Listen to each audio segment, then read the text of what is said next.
No dia 20 de outubro de 1991, na 15ª rodada do campeonato, Ayrton Senna tornava-se tricampeão mundial. Em 2021, portanto, temos o aniversário de 30 anos do último título mundial de Senna na Fórmula 1. Inclusive, essa corrida no Japão foi a última vez que nós tivemos Senna, Prost, Piquet e Mansell correndo juntos no mesmo circuito. Para comemorar os 30 anos do tri de Ayrton Senna, eu chamei o Raí Caldato e a gente tentou uma tarefa super difícil: listar as 5 melhores corridas da carreira do Ayrton. É isso que a gente vai ver agora neste episódio do Boteco Debate.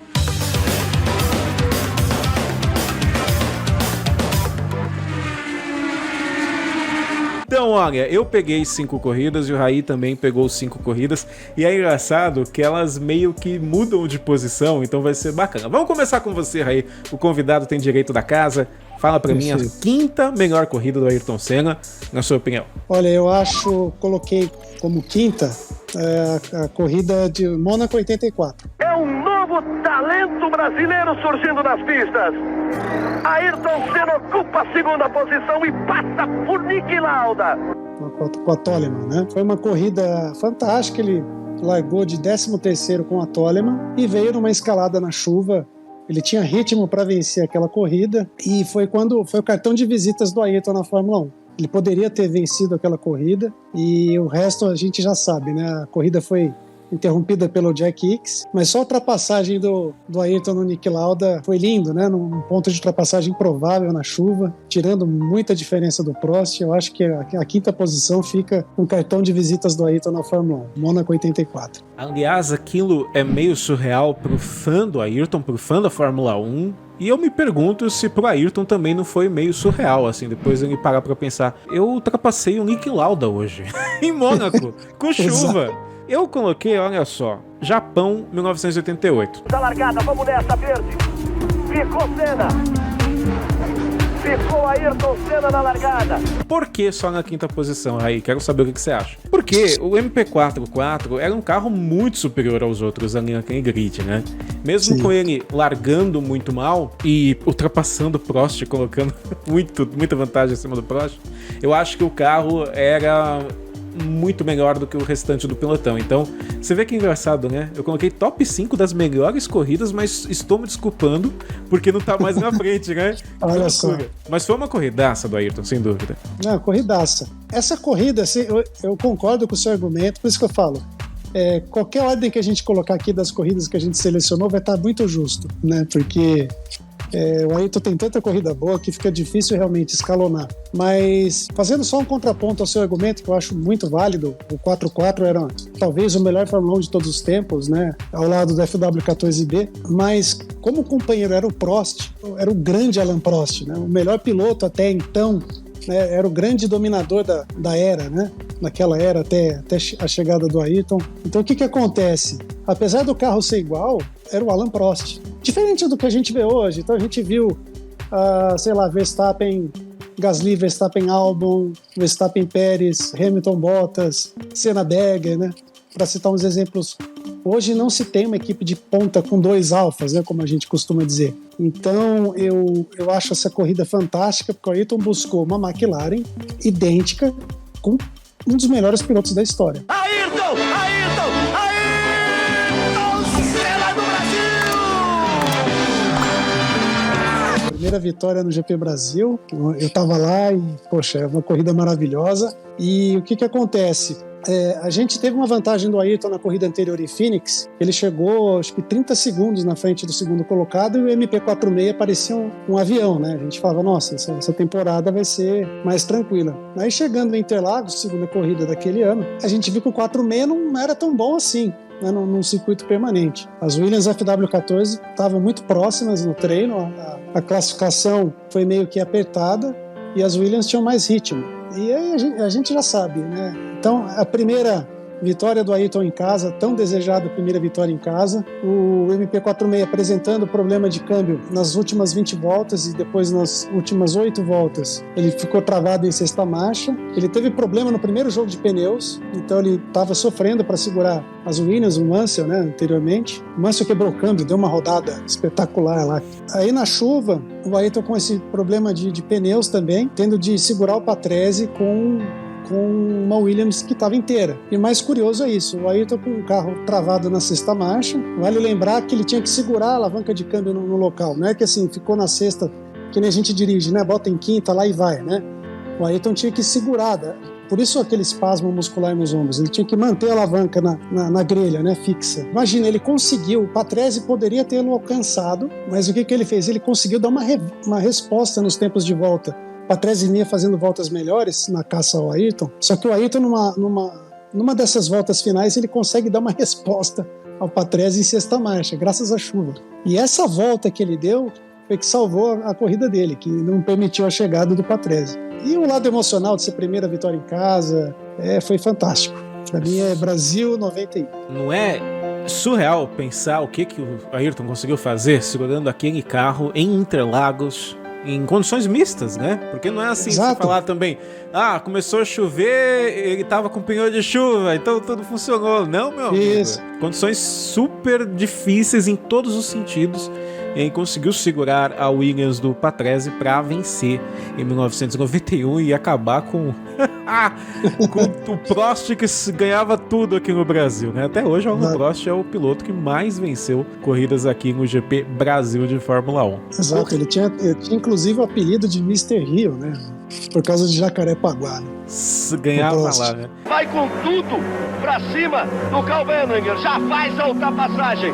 Eu coloquei Donington 93, eu subi Brasil para a terceira posição, Brasil 91, justamente por causa disso, porque eu não consigo conceber o Ayrton fazendo aquilo no carro. Às vezes eu fico triste por a gente não ter a tecnologia que a gente tem hoje naquela época para conseguir ver, né, como que ele estava conseguindo fazer aquilo com aquele carro e com aquele problema. Ele falou, seguinte, eu não vou desistir, a gente vai até o final.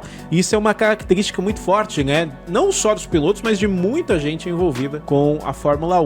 Exato. E Donington 93, Raí, é assim, ele faz aquela largada, aquela primeira volta, que é incrível, é impressionante. Eu vou te dizer que 2016, a corrida que o Verstappen fez aqui, eu achei não parecida, mas essa história do piloto colocar o carro por fora do traçado normal de corrida, na chuva, eu acho muito bonito. E o Verstappen aqui em 2016 fez a mesma coisa, e você via que em Donington em 93 o Ayrton estava fazendo a mesma coisa, né? Ele ia por um lado que ninguém estava indo, e ele conseguiu assumir a liderança naquela prova e ganhar a corrida da forma que ele ganhou, né? Parecia que ele estava em outro nível, com outro carro, em outra fórmula. Não, era outro mundo, né? Ele quase deu uma volta no segundo colocado, né? No Damon Hill. O Rubinho... O Rio não riu disso. O Rio não riu disso. E o Rubinho também viu o Ayrton no retrovisor e falou, não, hoje não, chefe, agora estamos competindo de igual para igual, né? Nada, o Ayrton estava indo colocar uma volta nele. Então foi uma corrida assim, né? Inclusive fazendo até um gancho já com a temporada 93, para mim, na minha opinião, a melhor do Ayrton, mesmo não tendo sido campeão do mundo. Era o Ayrton Senna em estado de graça na temporada 93.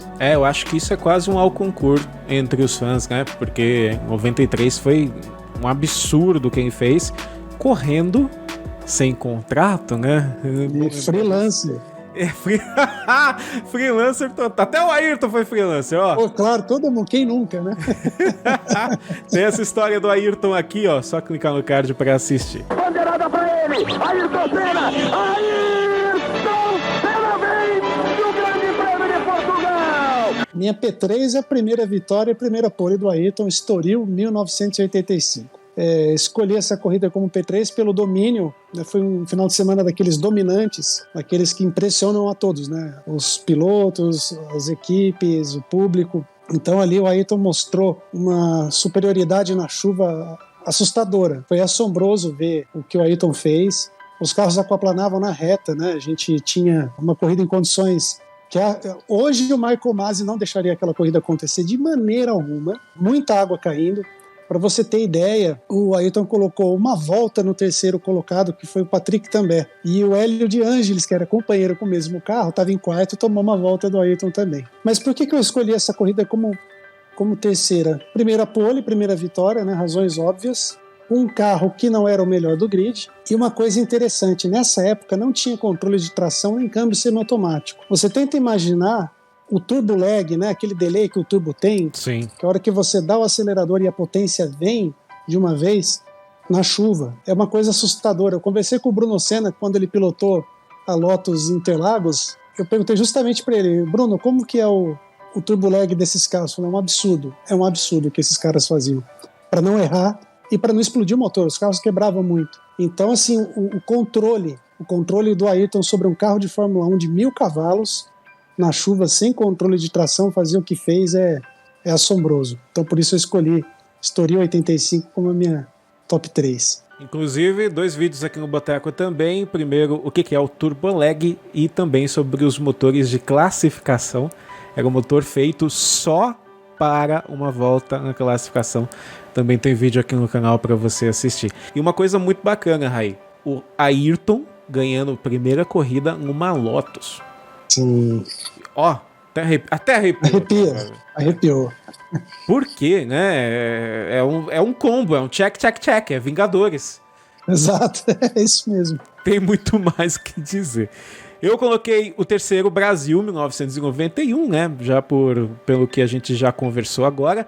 Depois eu jogo Portugal para 1985, Portugal 1985 para a segunda posição. Então vamos para o seu P2 agora, que é Donington também, né, Rai?